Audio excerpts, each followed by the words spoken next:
Dear students, in the subject Financial Accounting 1, we are discussing royalty accounts.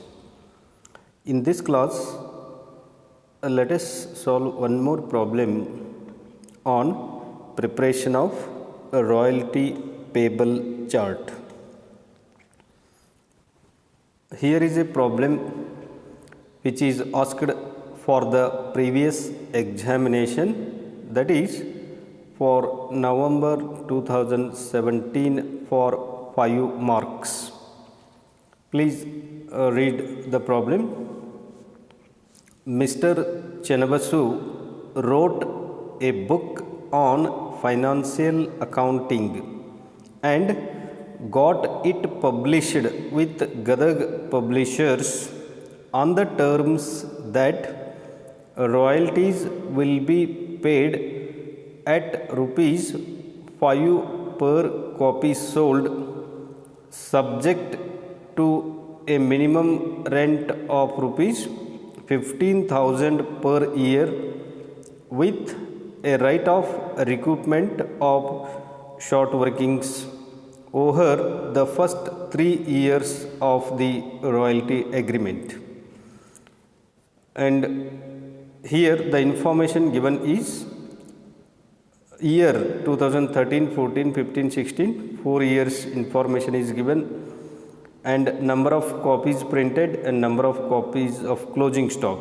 These two information is given for 4 years, and the question is, from the above information prepare a royalty payable chart. Yes, it is a copyright royalty, and here royalty is fixed at rupees 5 per copy sold, but how much copies sold have not given here, but we have to calculate the number of copies sold from the given information. ಇಲ್ಲಿ royalty ಹೇಗೆ fix ಆಗಿದೆ ಅಂದರೆ royalty will be paid at rupees 5 per copy sold. ಒಂದು book ಮಾರಾಟ ಆದರೆ 5 ರೂಪಾಯಿ royalty. ಹಾಗಾದರೆ ಎಷ್ಟು ಬುಕ್ಗಳು ಮಾರಾಟ ಆಗಿವೆ? ಮಾರಾಟ ಆಗಿದ್ದು ನೇರವಾಗಿ ಕೊಟ್ಟಿಲ್ಲ, ಆದರೆ ನಾವು ಕ್ಯಾಲ್ಕುಲೇಟ್ ಮಾಡಲಿಕ್ಕೆ ಬರುತ್ತೆ. ಆದ್ದರಿಂದ ವರ್ಕಿಂಗ್ ನೋಟ್ ಮಾಡುವುದರ ಮುಖಾಂತರ ಮೊದಲು ನಂಬರ್ ಆಫ್ ಕಾಪೀಸ್ ಸೋಲ್ಡನ್ನು ಕಂಡುಹಿಡಿಯಬೇಕಾಗುತ್ತೆ. ಹಾಗಾದಾಗ ಮತ್ತೆ ಗಮನಿಸಿ, ಇಲ್ಲಿ 15,000 ಮಿನಿಮಮ್ ರೆಂಟ್ 15,000 ಪರ್ ಇಯರ್ ಇದೆ, ಮತ್ತು write off recovery write off recruitment of short workings ಇದು over the first 3 years of the royalty agreement. ಅಂದರೆ ರಾಯಲ್ಟಿ ಅಗ್ರಿಮೆಂಟ್ ಆದ ವರ್ಷದಿಂದ 3 ವರ್ಷ ಮಾತ್ರ. ಅಂದರೆ ಮೊದಲನೇ 3 ವರ್ಷದಲ್ಲಿ ಏನಾದರೂ ಶಾರ್ಟ್ ವರ್ಕಿಂಗ್ಗಳು ರಿಕವರಿ ಆಗದೇ ಇದ್ದಾಗ, ರಿಕವರಿ ಮಾಡಲಿಕ್ಕೆ ಯಾವ ವರ್ಷದಲ್ಲಿ ಶಾರ್ಟ್ ವರ್ಕಿಂಗ್ ಇದೆ ಅದನ್ನು ರಿಕವರಿ ಮಾಡಲಿಕ್ಕೆ ಮುಂದಿನ ವರ್ಷದ ಸರ್ಪ್ಲಸ್ ಅಥವಾ ಜಾಸ್ತಿ ರಾಯಲ್ಟಿ ಇದ್ದಾಗ ರಿಕವರಿ ಮಾಡಲಿಕ್ಕೆ ಅವಕಾಶ ಕೊಡಲಾಗಿದೆ. ಹಾಗಾದರೆ ಆ ಅವಕಾಶದ ಕೊನೆಯ ಅವಧಿ ಅಂದರೆ ಮೊದಲನೇ ವರ್ಷದಿಂದ 3ನೇ ವರ್ಷ. ಇಲ್ಲಿ 2013, 14, 15. ಹಾಗಾದರೆ ಮೊದಲಿನ 3 ವರ್ಷ ಅಂದಾಗ 2015 ಡೆಡ್ಲೈನ್ ಅಥವಾ ಕೊನೆಯ ಅವಧಿ ಇದೆ. ಅಷ್ಟರೊಳಗೆ ಏನಾದರೂ ರಿಕವರಿ ಆಗದೇ ಇದ್ದರೆ ಅದು ಟೆನೆಂಟ್ಗೆ ಫೈನಲಿ ಲಾಸ್ ಆಗುತ್ತೆ, ಹಾಗೂ ನಾವು ಪ್ರಾಫಿಟ್ ಆ್ಯಂಡ್ ಲಾಸ್ ಅಕೌಂಟ್ಗೆ ಶಾರ್ಟ್ ವರ್ಕಿಂಗನ್ನು ಡೆಬಿಟ್ ಮಾಡಬೇಕಾಗುತ್ತೆ. Journal entry profit and loss account debit to short workings ಎಂದು ಆಗುತ್ತೆ. ಹಾಗಾದರೆ that is irrecoverable short working and it is finally loss to the tenant. ಹಾಗಿದ್ದಾಗ ಮೊದಲನೇದಾಗಿ ನಾವು ವರ್ಕಿಂಗ್ ನೋಟ್ ಮಾಡಿಕೊಳ್ಳೋಣ. Working note number 1, calculation of number of copies sold. ಹಾಗಾದರೆ ಇಲ್ಲಿ year ಮತ್ತು ಓಪನಿಂಗ್ ಸ್ಟಾಕ್, ಯಾಕಂದರೆ ಪ್ರಾಬ್ಲಮ್ದಲ್ಲಿ ಕ್ಲೋಸಿಂಗ್ ಸ್ಟಾಕ್ ಕೊಟ್ಟಿದ್ದಾರೆ. ಯಾವುದೇ ವರ್ಷದ closing stock next year opening stock ಆಗುತ್ತೆ. ಆದ್ದರಿಂದ ನಾವು ಓಪನಿಂಗ್ ಸ್ಟಾಕ್ ಕಾಲಮ್ ಮಾಡಬೇಕು. ಓಪನಿಂಗ್ ಸ್ಟಾಕ್ ಪ್ಲಸ್ ಪ್ರಿಂಟೆಡ್, ಇಲ್ಲಿ ಪ್ರೊಡ್ಯೂಸ್ಡ್ ಅಥವಾ printed minus closing stock is equal to copies sold. ಹಾಗಿದ್ದಾಗ ಓಪನಿಂಗ್ ಸ್ಟಾಕ್ ಹೋದ ವರ್ಷದ ಕ್ಲೋಸಿಂಗ್ ಸ್ಟಾಕ್ ಏನಾದರೂ ಇದ್ದರೆ ಅದು ನಮ್ಮ ಹತ್ರ ಇರುತ್ತೆ, ಪ್ಲಸ್ ಪ್ರಿಂಟೆಡ್ ಎರಡು ಸೇರಿ ಟೋಟಲ್ ಆಗುತ್ತೆ, ಮೈನಸ್ ಕ್ಲೋಸಿಂಗ್ ಸ್ಟಾಕ್ ಅಂದರೆ ವರ್ಷದ ಕೊನೆಗೆ ಎಷ್ಟು ಉಳಿದಿವೆ ಅಷ್ಟು ಸ್ಟಾಕ್ ಮೈನಸ್ ಮಾಡಿದಾಗ ರಿಮೈನಿಂಗ್ ಎಲ್ಲ ಸೇಲ್ ಆಗಿರುತ್ತೆ. ಏಕೆಂದರೆ ಅಷ್ಟೆಲ್ಲ ಸೇಲ್ ಆದಾಗನೇ ಅಷ್ಟು ಸ್ಟಾಕ್ ಉಳಿದಿರುತ್ತೆ ನೋಡಿ. ಹಾಗಾದರೆ ಮೊದಲನೇ ವರ್ಷ 2013 ಹೊಸವಾಗಿ ಈ ಅಗ್ರಿಮೆಂಟ್ದಲ್ಲಿ ಯಾವುದು ಹೋದ ವರ್ಷ ಇಲ್ಲಿ ಓಪನಿಂಗ್ ಸ್ಟಾಕ್ ಇರೋದಿಲ್ಲ, ಯಾಕಂದರೆ ಅದೇ ವರ್ಷ ಮೊದಲನೇದಾಗಿ ಪ್ರಿಂಟ್ ಆಗಿದೆ. ಮೊದಲನೇ ಸರಿ ಪ್ರಿಂಟ್ ಆಗಿದ್ದು 2000. ಕ್ಲೋಸಿಂಗ್ ಸ್ಟಾಕ್ ವರ್ಷದ ಕೊನೆಗೆ 100 ಕಾಪಿ ಮಾತ್ರ ಉಳಿದಿವೆ. ಹಾಗಾದರೆ ರಿಮೈನಿಂಗ್ ಎಲ್ಲ ಸೇಲ್ ಆಗಿದೆ. ಹಾಗಾದರೆ 1900 copies sold. 2000 minus 100 closing stock is equal to 1900 copies sold. Next 2014ಕ್ಕೆ ಗಮನಿಸಿ. ಇಲ್ಲಿ ಹೋದ ವರ್ಷದ 2013ರಲ್ಲಿ ಕ್ಲೋಸಿಂಗ್ ಸ್ಟಾಕ್ 100 ಏನಿದೆ ಅದನ್ನು ನಾವಿಲ್ಲಿ ಓಪನಿಂಗ್ ಸ್ಟಾಕ್ ತೆಗೆದುಕೊಳ್ಳಬೇಕಾಗುತ್ತೆ. ಏಕೆಂದರೆ ಯಾವುದೇ ವರ್ಷದ ಕ್ಲೋಸಿಂಗ್ ಸ್ಟಾಕ್ ಮುಂದಿನ ವರ್ಷಕ್ಕೆ ಓಪನಿಂಗ್ ಸ್ಟಾಕ್ ಆಗುತ್ತೆ. 2013ರಲ್ಲಿ 100 ಕ್ಲೋಸಿಂಗ್ ಸ್ಟಾಕ್ ಇದ್ದದ್ದು 2014ರಲ್ಲಿ ಅದು ನಮ್ಮ ಹತ್ರ ಇರುತ್ತೆ ಈಗಾಗಲೇ, ಅದಕ್ಕೆ ನಾವು ಓಪನಿಂಗ್ ಸ್ಟಾಕ್ 100 ತೆಗೆದುಕೊಳ್ಬೇಕು. ಪ್ಲಸ್ ಪ್ರಿಂಟೆಡ್ 3000 ಕೊಟ್ಟಿದ್ದಾರೆ, ಟೋಟಲ್ 3100 ಆಗುತ್ತೆ. ಅದರಲ್ಲಿ 200 ಕ್ಲೋಸಿಂಗ್ ಸ್ಟಾಕ್ ಉಳಿದಿದೆ. 3100 minus 200 is equal to 2900 copies sold. ಹಾಗಾದರೆ ಎಷ್ಟು ಮಾರಾಟ ಆಗಿವೆ ಅಂದರೆ 2900. 2015ಕ್ಕೆ 2014ರಲ್ಲಿ ಕ್ಲೋಸಿಂಗ್ ಸ್ಟಾಕ್ 200 ಇದೆ, ಅದನ್ನು ಓಪನಿಂಗ್ ಸ್ಟಾಕ್ ತೊಗೋಬೇಕು. ಪ್ಲಸ್ ಪ್ರಿಂಟೆಡ್ 4000 ಕೊಟ್ಟಿದ್ದಾರೆ.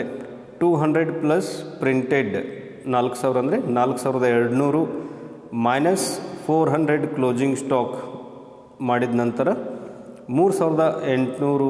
ಹಾಗಾದರೆ ಕಾಪೀಸ್ ಸೋಲ್ಡ್ ಆಗಿವೆ.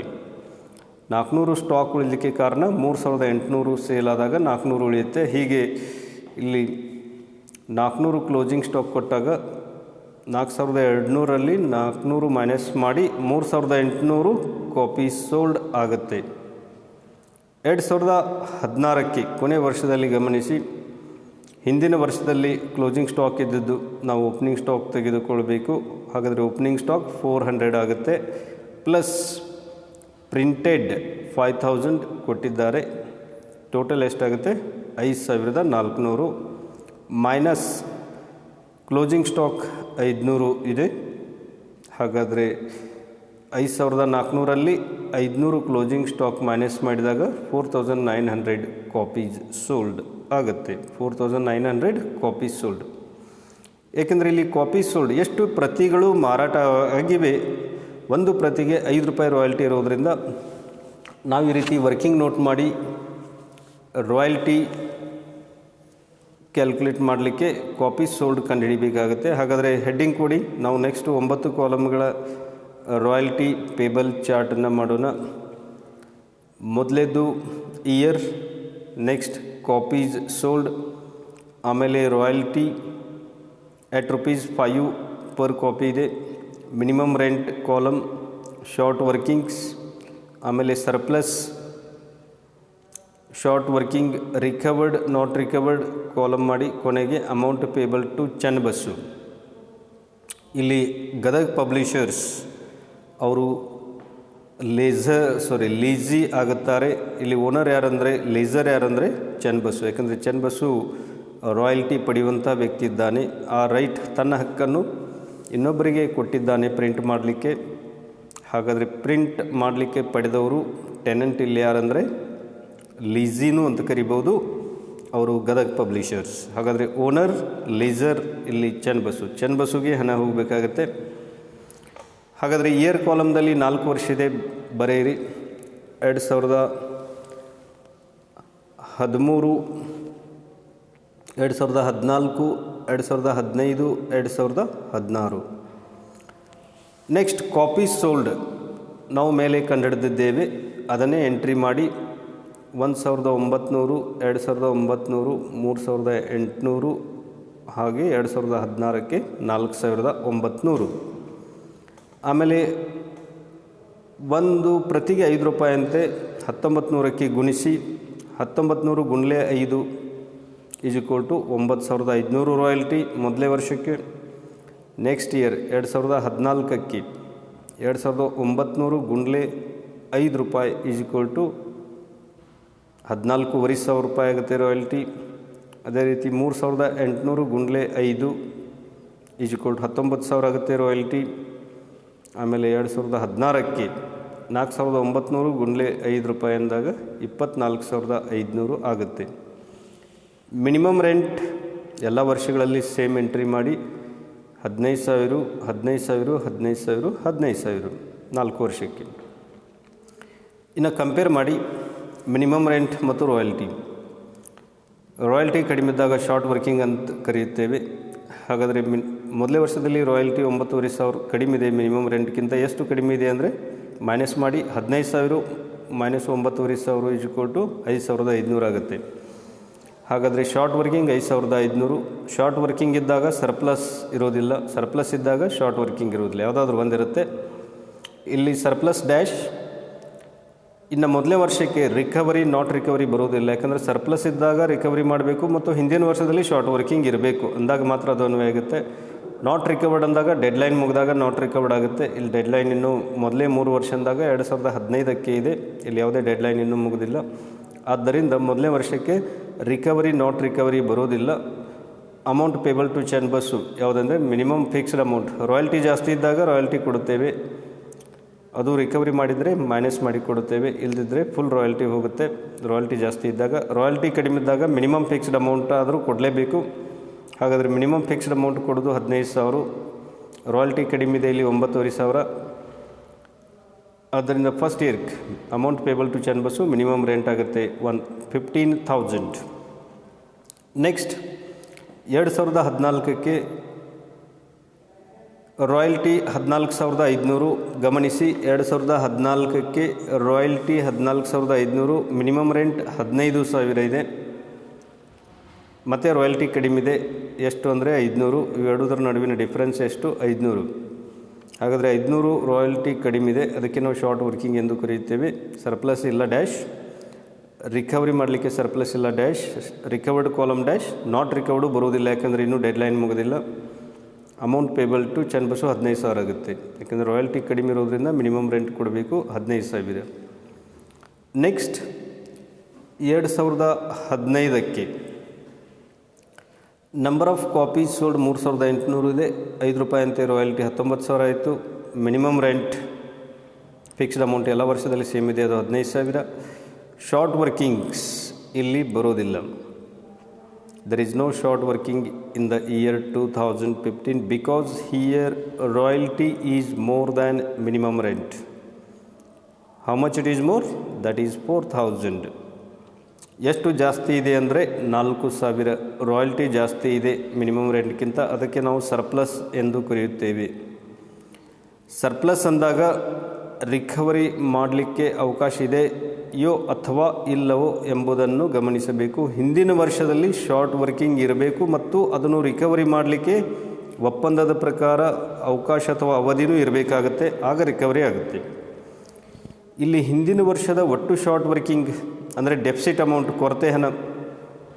ರಾಯಲ್ಟಿ ಕಡಿಮೆ ಇದ್ರೂ ನಾವು ಮಿನಿಮಮ್ ರೆಂಟ್ ಜಾಸ್ತಿ ಹಣ ಕೊಟ್ಟಿದ್ದೀವಿ, ಅದು ಎಷ್ಟಂದರೆ 6,000. ಮೊದಲನೇ ವರ್ಷದಲ್ಲಿ 5,500, ಎರಡನೇ ವರ್ಷದಲ್ಲಿ 500. ಹೀಗೆ ಒಟ್ಟು ಶಾರ್ಟ್ ವರ್ಕಿಂಗ್ ಅಂದರೆ ಎಕ್ಸೆಸ್ ಅಮೌಂಟ್ ಪೇಡ್ ಆಗಿದ್ದು ಓನರ್ಗೆ ಎಷ್ಟಂದರೆ 6,000 ಇದೆ. 5,500 ಪ್ಲಸ್ 500 ಅಂದರೆ 6,000 ಇದೆ. ಹಾಗಾದರೆ 6,000 ರಿಕವರಿ ಮಾಡ್ಕೋಬೇಕಾಗತ್ತೆ ಟೆನೆಂಟ್. ಇಲ್ಲಿ ಲಿಜಿ ಅಂದರೆ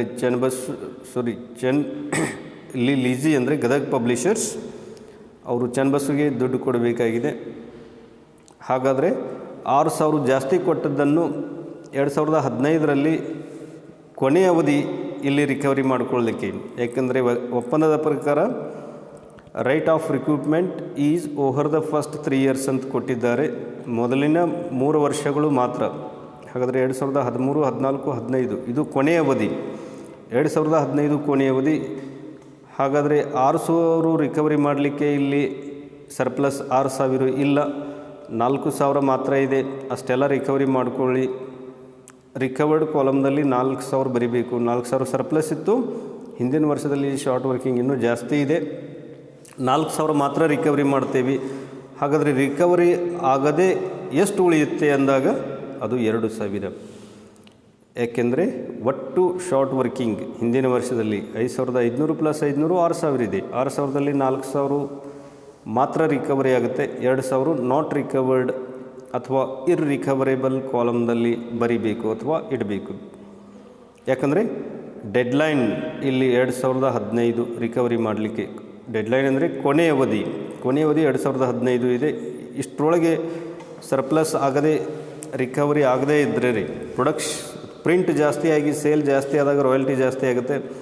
ಈ ರೀತಿ ಜಾಸ್ತಿ ರಾಯಲ್ಟಿ ಅಥವಾ ಪ್ರಿಂಟ್ ಮಾಡಿ ಜಾಸ್ತಿ ಸೇಲ್ ಮಾಡಲಿಕ್ಕೆ ಪ್ರಯತ್ನ ಮಾಡದೇ ಇದ್ದರೆ ಸರ್ಪ್ಲಸ್ ಜಾಸ್ತಿ ಆಗೋದಿಲ್ಲ. ಆದ್ದರಿಂದ ಇಲ್ಲಿ 4000 ಮಾತ್ರ ಸರ್ಪ್ಲಸ್ ಇದೆ. ಹಾಗಾದರೆ ರಿಕವರಿ ಮಾಡುವುದು 6000 ಇತ್ತು, 4000 ಮಾತ್ರ ರಿಕವರಿಯಾಗಿ ನಾಟ್ ರಿಕವರ್ಡ್ ಅಥವಾ ಇರ್ರಿಕವರೇಬಲ್ 2000 ಆಗುತ್ತೆ. ಯಾಕಂದರೆ ಇದು 2015 ಡೆಡ್ಲೈನ್ ಇದೆ. 2000 ಎಂಟ್ರಿ ಮಾಡಿ. ಇನ್ನು ಎಷ್ಟು ಅಮೌಂಟ್ ಚನ್ನಬಸವಗೆ ಕೊಡಬೇಕಂದ್ರೆ ಅಮೌಂಟ್ ಪೇಬಲ್ ಟು ಚನ್ನಬಸವ ಎಷ್ಟು ಅಂದರೆ ರಾಯಲ್ಟಿ ಗಮನಿಸಿ 19,000 ಮಿನಿಮಮ್ ರೆಂಟ್ಗಿಂತ ಜಾಸ್ತಿ ಇದೆ. ರಿಕವರಿ ಮಾಡದಿದ್ದರೆ ಎಲ್ಲ ಹಣ ನಾವು ಚನ್ನಬಸವಕ್ಕೆ ಕೊಡುತ್ತೇವೆ. ಹಾಗಾದ್ರಲ್ಲಿ ರಿಕವರಿ ಮಾಡಿದ್ದನ್ನು ಮೈನಸ್ ಮಾಡಿ ಕೊಡಬೇಕು. ರಾಯಲ್ಟಿ 19,000 ಇದೆ 2015ಕ್ಕೆ ಗಮನಿಸಿ. ಆಮೇಲೆ ರಿಕವರ್ಡ್ ಆಗಿದ್ದು 4,000. 19,000ದಲ್ಲಿ 4,000 ಮೈನಸ್ ಮಾಡಿ ಅಮೌಂಟ್ ಪೇಬಲ್ ಟು ಚನ್ನಬಸವ ಎಷ್ಟು ಎಂದರೆ 15,000. ಇನ್ನು 2016ಕ್ಕೆ ನಂಬರ್ ಆಫ್ ಕಾಪೀಸ್ ಸೋಲ್ಡ್ 4,900 ಇದೆ. ರಾಯಲ್ಟಿ 24,500 ಆಗುತ್ತೆ, ₹5 ಅಂತೆ. ಮಿನಿಮಮ್ ರೆಂಟ್ 15,000 ಪ್ರತಿ ವರ್ಷ ಫಿಕ್ಸ್ ಇದೆ. ಮತ್ತು ರಾಯಲ್ಟಿ ಜಾಸ್ತಿ ಇರೋದ್ರಿಂದ ಅಲ್ಲಿ ಶಾರ್ಟ್ ವರ್ಕಿಂಗ್ ಇಲ್ಲ. ಸರ್ಪ್ಲಸ್ ಕಾಲಮ್ದಲ್ಲಿ ಎಷ್ಟು ಜಾಸ್ತಿ ಇದೆ ಅಂದರೆ 9,500. 15,000 ಪ್ಲಸ್ 9,500 ಅಂದರೆ 24,500 ಆಗುತ್ತೆ. ಹೀಗೆ ಅಥವಾ 24,500ರಲ್ಲಿ ಮಿನಿಮಮ್ ರೆಂಟ್ 15,000 ಮೈನಸ್ ಮಾಡಿ ಅವೆರಡರ ನಡುವಿನ ಡಿಫ್ರೆನ್ಸ್ ನಾವು ಎಷ್ಟು ಕಂಡು ಹಿಡ್ತಾ ಇದ್ದೀವಿ, ಸರ್ಪ್ಲಸ್ 9,500. ಇಲ್ಲಿ ರಿಕವರ್ಡ್ ಮಾಡಲಿಕ್ಕೆ ಏನೂ ಇಲ್ಲ, ಡ್ಯಾಶ್ ಹಾಕಬೇಕು. ಯಾಕಂದರೆ ಹಿಂದಿನ ವರ್ಷದಲ್ಲಿ ಒಟ್ಟು 6,000 ಶಾರ್ಟ್ ವರ್ಕಿಂಗ್ ಇದ್ದು 4,000 ರಿಕವರಿ ಆಗಿದೆ, 2,000 ನಾಟ್ ರಿಕವರ್ಡ್ ಅಥವಾ ಇರ್ರಿಕವರೇಬಲ್ ಆಗಿದೆ. ಅಂದಮೇಲೆ ಅದು ಹಿಂದಿನ ವರ್ಷದ ಎಲ್ಲ ಶಾರ್ಟ್ ವರ್ಕಿಂಗ್ ಕ್ಲಿಯರ್ ಆಗಿದೆ. ರಿಕವರಿ ಮಾಡಲಿಕ್ಕೆ ಇಲ್ಲಿ ಅವಧಿನೂ ಇಲ್ಲ, ಅವಕಾಶವೂ ಇಲ್ಲ. ಮೊದಲೇ 3 ವರ್ಷ ಮುಗಿದು ಹೋಗಿದೆ. ಆದ್ದರಿಂದ recovered column dash not recovered column dash amount payable to Channabasava ಎಷ್ಟಂದ್ರೆ ರೀ 24,500. ಯಾಕಂದರೆ ಪೂರ್ತಿ ರಾಯಲ್ಟಿ ಹಣ ಯಾವುದೇ ರಿಕವರಿ ಇಲ್ಲಿ ಆಗಿಲ್ಲ ಅಂದಮೇಲೆ ಪೂರ್ತಿ ಹಣ ಕೊಡಬೇಕಾಗತ್ತೆ. So in the last year, that is in the year 2016, royalty is 24,500, but here minimum rent is 15,000. There will be a surplus of rupees 9,500. So here there is no any recover amount and also irrecoverable short workings, and therefore the full royalty has to be paid to the owner, that is Channabasava. So in the last year full amount of royalty, because there is no any recovered royalty. Please see the chart. Short working recovered in the last year dash, that means no recovery of short workings, and also not irrecoverable short working is also dash because the deadline is already completed. So in the year 2016, royalty, full amount of royalty, that is 24,500 has to be paid to the Channabasava. ನೋಡಿ, ಈ ರೀತಿ royalty payable ಚಾರ್ಟನ್ನು ಮೊದಲು prepare ಮಾಡುವುದನ್ನು perfect ಮಾಡಿಕೊಳ್ಳಿ. Column serial ಆಗಿ ನೆನಪಿಡಿ. ಮೊದಲೇದು ಏರಿರುತ್ತೆ, ಇಲ್ಲಿ ಎಷ್ಟು ಪ್ರೊಡಕ್ಷನ್ ಟನ್ನದಲ್ಲಿ ಕೊಟ್ಟಿದ್ದರೆ ಟನ್ನದಲ್ಲಿ, ಅಥವಾ ಒಮ್ಮೊಮ್ಮೆ ರಾಯಲ್ಟಿ ಪರ್ಸಂಟೇಜ್ ಮೇಲಿರುತ್ತೆ, ಎಷ್ಟು ಕಾಪಿಗಳು ಮಾರಾಟ ಆಗಿವೆ ಮತ್ತು ಒಂದು ಪ್ರತಿಗೆ ಎಷ್ಟು ನಾವು ವ್ಯಾಲ್ಯೂ ಕಂಡುಹಿಡಬೇಕಾಗತ್ತೆ. ಆ ವ್ಯಾಲ್ಯೂ ಮೇಲೆ 20% ಪರ್ಸಂಟೇಜ್ ಪ್ರಕಾರ ರಾಯಲ್ಟಿ ಇರುತ್ತೆ. ಉದಾಹರಣೆಗಾಗಿ ಇಲ್ಲಿ 2013ರಲ್ಲಿ 1900 ಕಾಪಿ ಸೇಲ್ ಆಗಿವೆ, ₹9,500 ಅಂತೆ 9,500 ಆಗುತ್ತೆ. 9,500 ಮೇಲೆ 20% ರಾಯಲ್ಟಿ ಈ ರೀತಿ ಕೊಡ್ಬೋದು. ಅಥವಾ ಎಷ್ಟು ಪ್ರತಿಗಳು ಸೇಲ್ ಆಗಿವೆ ಆ ಪ್ರತಿಗಳ ಮೇಲೆ ರಾಯಲ್ಟಿ ಪರ್ಸೆಂಟೇಜ್ ಮೇಲೆ ಇರ್ಬೋದು. ಹಾಗಾದಾಗ ನಾವು ಮೊದಲು ವ್ಯಾಲ್ಯೂ ಕಂಡುಹಿಡಿಬೇಕು. Sales value, number of copies sold into copies sold into 20 per copy rupees. It may be 10, 20, 15, 25 etc. per copies rate ಎಷ್ಟು ಇಂಟು ಮಾಡಿ ವ್ಯಾಲ್ಯೂ ಕಂಡುಹಿಡಬೇಕು. ಆ ವ್ಯಾಲ್ಯೂ ನಾವು ಸೇಲ್ಸ್ ವ್ಯಾಲ್ಯೂ ಇಯರ್ ಆದಮೇಲೆ ಸೇಲ್ಸ್ ವ್ಯಾಲ್ಯೂ ಎಂಟ್ರಿ ಮಾಡಬೇಕು. ಆಮೇಲೆ ರಾಯಲ್ಟಿ ಅಟ್ 10%, 20% ಎಷ್ಟು ಕೊಟ್ಟಿದ್ದಾರೆ ಈ ರೀತಿ. ಹಾಗಿದ್ದಾಗ ಒಮ್ಮೊಮ್ಮೆ ಸೇಲ್ಸ್ ವ್ಯಾಲ್ಯೂ, ಯಾಕಂದರೆ number of copies sold into per copy rate, ಒಂದು ಬುಕ್ಕಿಗೆ ಎಷ್ಟು ಮತ್ತು ಎಷ್ಟು ಕಾಪಿ ಸೇಲ್ ಆಗಿವೆ, ಹಾಗಾದರೆ ಟೋಟಲ್ ಸೇಲ್ಸ್ ವ್ಯಾಲ್ಯೂ ಎಷ್ಟು ಕಂಡುಹಿಡಿದು ಆ ಸೇಲ್ಸ್ ವ್ಯಾಲ್ಯೂ ಇಯರ್ ಆದಮೇಲೆ ಸೇಲ್ಸ್ ವ್ಯಾಲ್ಯೂ ಬರೀಬೇಕು. ಸೇಲ್ಸ್ ವ್ಯಾಲ್ಯೂ ಮೇಲೆ ರಾಯಲ್ಟಿ ಅಟ್ 20%, 10% ಈ ರೀತಿ ಯಾವ ರೀತಿ ಇದೆ ಅದನ್ನು ಬರೀಬೇಕು. ಹೀಗಿದ್ದಾಗ ಈ ರೀತಿ ರಾಯಲ್ಟಿ ಹೇಗೆ ಕ್ಯಾಲ್ಕುಲೇಟ್ ಮಾಡಬೇಕೆನ್ನುವುದನ್ನು ನೀವು ಪ್ರಾಬ್ಲಮನ್ನು ಓದಿ ನಿರ್ಧಾರವನ್ನು ತೆಗೆದುಕೊಳ್ಳಿ. ಯಾವ ರೀತಿ ನಾವು ತೆಗೆದುಕೊಳ್ಳಬೇಕು, ಯಾವ ರಾಯಲ್ಟಿ ಇದೆ. ಮೊದಲೇ ವರ್ಷ ಇಯರ್ ಇರುತ್ತೆ. ಹಾಗಾದರೆ ಇಲ್ಲಿ ನಂಬರ್ ಆಫ್ ಕಾಪೀಸ್, ಇಲ್ಲಿ ಸೋಲ್ಡ್ ಎಷ್ಟು ನಾವು ವರ್ಕಿಂಗ್ ನೋಟ್ ಮುಖಾಂತರ ಕಂಡುಹಿಡ್ತಾ ಇದ್ದೀವಿ. ಹಾಗಾದರೆ ರಾಯಲ್ಟಿ ಹೇಗೆ ಕೊಡೋದಿದೆ, ₹5 ಪ್ರತಿ ಕಾಪಿಗೆ ಸೇಲ್ ಆಗಿದ್ದು. Minimum rent, short working, surplus, short working, recovered, not recovered, amount payable to chain bus. ಹೀಗೆ ಇಲ್ಲಿ 9 ಹೆಡ್ಡಿಂಗ್ಗಳು ಬರ್ತಾ ಇವೆ. ಅದನ್ನು ನೆನಪಿಡಿ. ನೀವು ಬುಕ್ನಲ್ಲಿ ಅಥವಾ ಹಿಂದಿನ ಕ್ವಶನ್ ಪೇಪರ್ದಲ್ಲಿ ಆನ್ಸರ್ಗಳು ನಿಮಗೆ ನೋಡಲಿಕ್ಕೆ ಸಿಗೋದಿಲ್ಲ. ಆದ್ದರಿಂದ ಎಕ್ಸರ್ಸೈಸ್, ಬುಕ್ನಲ್ಲಿ ಎಕ್ಸರ್ಸೈಸ್ ಪ್ರಾಬ್ಲಮ್ಗಳಿವೆ, ಸಾಲ್ವ್ಡ್ ಪ್ರಾಬ್ಲಮ್ಗಳಿವೆ, ಅವುಗಳನ್ನು ಅಧ್ಯಯನ ಮಾಡಿ ದಿನಂಪ್ರತಿ ಒಂದು ರಾಯಲ್ಟಿ ಚಾರ್ಟನ್ನಾದರೂ ನೀವು ಪ್ರಿಪೇರ್ ಮಾಡಿ. ಏನಾದರೂ ಡೌಟ್ಸ್ ಅಥವಾ ಡಿಫಿಕಲ್ಟೀಸ್ ಏನಾದರೂ ಇದ್ದರೆ ಅದನ್ನು ನೀವು ಕೇಳಬಹುದು. ರಾಯಲ್ಟಿ ಚಾರ್ಟ್ದಲ್ಲಿ ಎಲ್ಲ ಆನ್ಸರ್ ಕೊಟ್ಟಿದ್ದಾರೆ. ನಿಮ್ಮ ಆನ್ಸರ್ಗಳು ಅದಕ್ಕೆ ಟ್ಯಾಲಿ ಆಗಬೇಕಾಗುತ್ತೆ ಬುಕ್ಕಿನಲ್ಲಿ. ಅದು ಶಾರ್ಟ್ ವರ್ಕಿಂಗ್ ಯಾವ ವರ್ಷದಲ್ಲಿ ಎಷ್ಟಿದೆ, ಎಷ್ಟು ರಿಕವರಿ ಆಯಿತು, amount payable to chain bus ಈ ರೀತಿ. ಈ ಶಾರ್ಟ್ ವರ್ಕಿಂಗ್ ಮತ್ತು ರಿಕವರ್ಡ್, ನಾಟ್ ರಿಕವರ್ಡ್ ಈ ಬಗ್ಗೆ ಆನ್ಸರ್ಗಳು ಇರ್ತಾ ಇವೆ ಪ್ರತಿ ವರ್ಷ. ಶಾರ್ಟ್ ವರ್ಕಿಂಗ್ ಎಷ್ಟು ರಿಕವರಿ ಆಗಿದೆ, ಎಷ್ಟು ನಾಟ್ ರಿಕವರಿ ಆಗಿದೆ ಅದು ಕರೆಕ್ಟ್ ಆಗಬೇಕಾಗುತ್ತೆ. ಅದಕ್ಕೆ ಜಾಸ್ತಿ ಪ್ರಾಕ್ಟೀಸ್ ಮಾಡಿ. ಡೈಲಿ ಒಂದು ರಾಯಲ್ಟಿ ಚಾರ್ಟನ್ನು ಸಾಲ್ವ್ ಮಾಡಿ. ಯಾಕಂದರೆ ರಾಯಲ್ಟಿ ಚಾರ್ಟ್ ತಯಾರು ಮಾಡೋದು ಗೊತ್ತಿದ್ದಾಗ ನಾವು ಈಗ 5 ಮಾರ್ಕ್ಸಿನ ಪ್ರಾಬ್ಲಮ್ ಎಕ್ಸಾಮ್ಗೆ 5 ಮಾರ್ಕ್ಸ್ ಪ್ರಾಬ್ಲಮ್ ಸಲುವಾಗಿ ನಾವು ಸ್ಟಡಿ ಮಾಡ್ತಾಯಿದ್ವಿ. ಇದೇ ರೀತಿ ಜರ್ನಲ್ ಎಂಟ್ರಿಗಳನ್ನು ಸಹಿತ ಹಿಂದಿನ ಅವಧಿಯಲ್ಲಿ ಕಲಿತಿದ್ದೇವೆ. ಚೇಂಜ್ ಏನಾಗುತ್ತೆ, ಪ್ರತಿ ವರ್ಷ ಒಂದು ವರ್ಷದ ಜರ್ನಲ್ ಎಂಟ್ರಿಯಲ್ಲಿ ರಾಯಲ್ಟಿ ಡ್ಯೂ ಆಗೋದು, ರಾಯಲ್ಟಿ ಓನರ್ಗೆ ಕೊಡೋದು ಮತ್ತು ರಾಯಲ್ಟಿ ರಿಕವರಿ ಆಗಿದ್ದಕ್ಕೆ, ರಾಯಲ್ಟಿ ನಾಟ್ ರಿಕವರಿ ಆಗಿದ್ದಕ್ಕೆ ಮತ್ತು ಪ್ರತಿ ವರ್ಷ ರಾಯಲ್ಟಿ ಪ್ರಾಫಿಟ್ ಆ್ಯಂಡ್ ಲಾಸ್ ಅಕೌಂಟ್ಗೆ ಟ್ರಾನ್ಸ್ಫರ್ ಆಗೋದಕ್ಕೆ ಅಥವಾ ಇರ್ರಿಕವರೇಬಲ್ ಶಾರ್ಟ್ ವರ್ಕಿಂಗ್ ಅದು ಪ್ರಾಫಿಟ್ ಆ್ಯಂಡ್ ಲಾಸ್ ಅಕೌಂಟ್ಗೆ ಟ್ರಾನ್ಸ್ಫರ್ ಆಗೋದಕ್ಕೆ ಈ ರೀತಿ ಎಂಟ್ರಿಗಳು ಅವೇ ರಿಪೀಟ್ ಆಗುತ್ತೆ ಪ್ರತಿ ವರ್ಷ. ಅಮೌಂಟ್ದಲ್ಲಿ ಸ್ವಲ್ಪ ಚೇಂಜ್ ಆಗುತ್ತೆ. ನಾವು ಈಗಾಗಲೇ ಜರ್ನಲ್ ಎಂಟ್ರಿ ಕಲ್ತಿದ್ದೇವೆ. ಮತ್ತು ಮುಂದಿನ ಕ್ಲಾಸ್ಗಳಲ್ಲಿ, ತರಗತಿಗಳಲ್ಲಿ ಲೆಜ್ಜರ್ ಅಕೌಂಟ್ಸ್ ಅನ್ನು ನಾವು ಪ್ರಿಪೇರ್ ಮಾಡೋದನ್ನು ಕಲಿಯೋಣ. ಯಾಕಂದರೆ ಲೆಜ್ಜರ್ ಅಕೌಂಟ್ಸ್ ಪ್ರಿಪೇರ್ ಮಾಡಬೇಕಾದಾಗೂ ಸಹಿತ ಮೊದಲು ರಾಯಲ್ಟಿ ಚಾರ್ಟನ್ನು ತಯಾರು ಮಾಡಲೇಬೇಕಾಗುತ್ತೆ.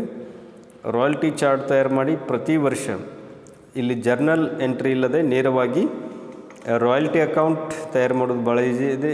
ರಾಯಲ್ಟಿ ಅಕೌಂಟ್ ಹೇಗೆ ತಯಾರು ಮಾಡಬೇಕು, ಶಾರ್ಟ್ ವರ್ಕಿಂಗ್ಸ್ ಅಕೌಂಟ್ ತಯಾರು ಮಾಡೋದು ಮತ್ತು ಇಲ್ಲಿ ಲ್ಯಾಂಡ್ಲಾರ್ಡ್ ಅಕೌಂಟ್ ಅಥವಾ ಓನರ್ಸ್ ಅಕೌಂಟ್, ಇಲ್ಲಿ ಲೀಸರ್ ಅಕೌಂಟ್ ಅಂತ ಕರಿಬೋದು, ಲ್ಯಾಂಡ್ಲಾರ್ಡ್ ಅಕೌಂಟ್ ಅಂತ ಕರಿಬೋದು, ಅವ್ರ ಖಾತೆಯನ್ನು ತಯಾರು ಮಾಡಬೇಕಾಗುತ್ತೆ. ಯಾಕಂದರೆ ಟೆನೆಂಟ್ ಅಥವಾ ಲೀಜಿ ತನ್ನ ಬುಕ್ಕಿನಲ್ಲಿ ಲೀಸರ್ನ ಖಾತೆಯನ್ನು ತಯಾರು ಮಾಡಿ ಎಷ್ಟು ಹಣ ಕೊಡಬೇಕಾಗಿತ್ತು, ಎಷ್ಟು ಕೊಟ್ಟಿದ್ದೇವೆ ಅನ್ನೋ ವಿವರಣೆಯನ್ನು ತೋರಿಸ್ತಾ ಇದ್ವಿ.